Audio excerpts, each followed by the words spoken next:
तो वहीं भाजपा के लोगों ने कांग्रेस के प्रदेश अध्यक्ष गोविंद सिंह डोटासरा के बयान पर पलटवार किया है। पंचायती राज मंत्री मदन दिलावर ने कहा कि आज कैसा समय आ गया है कि लोकतंत्र के हत्यारे लोकतंत्र बचाने की बात कर रहे हैं। जिन लोगों ने सन 1975 में आपातकाल लगाकर लोकतंत्र का गला घोंट दिया और 17 साल तक ग्राम पंचायतों के चुनाव नहीं कराए, ऐसे लोकतंत्र के हत्यारे लोकतंत्र की बात कर रहे हैं। इन्हें शर्म आनी चाहिए।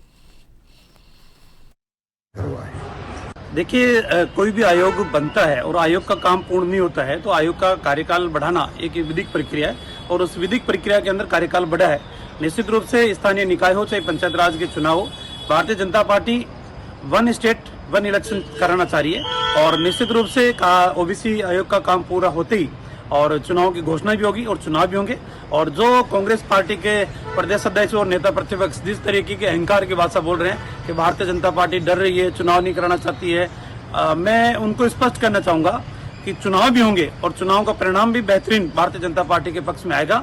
और जिस तरीके के अहंकार की भाषा आप बोल रहे हो, जनता आपका सारा अहंकार निकालने का काम करेगी। हत्यारों को बहुत चिंता हो रही है।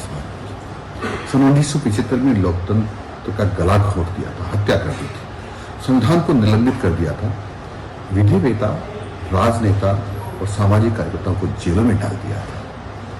17 साल तक ग्राम पंचायतों के जिन्होंने चुनाव नहीं करवाए तो हम पर आरोप लगा रहे हैं। अपनी खुद की गिरबान में झांक करके देखिएगा कि किस प्रकार से उन्होंने लोकतंत्र का गला घोंटा था। हम तो माननीय सुप्रीम कोर्ट के निर्देशानुसार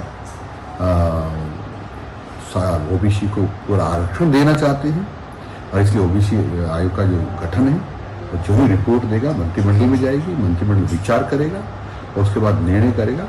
यानी विधिवेताओं के आधार पर माननीय सुप्रीम कोर्ट के निर्देशों के आधार पर हम उचित समय पर उचित निर्णय करेंगे।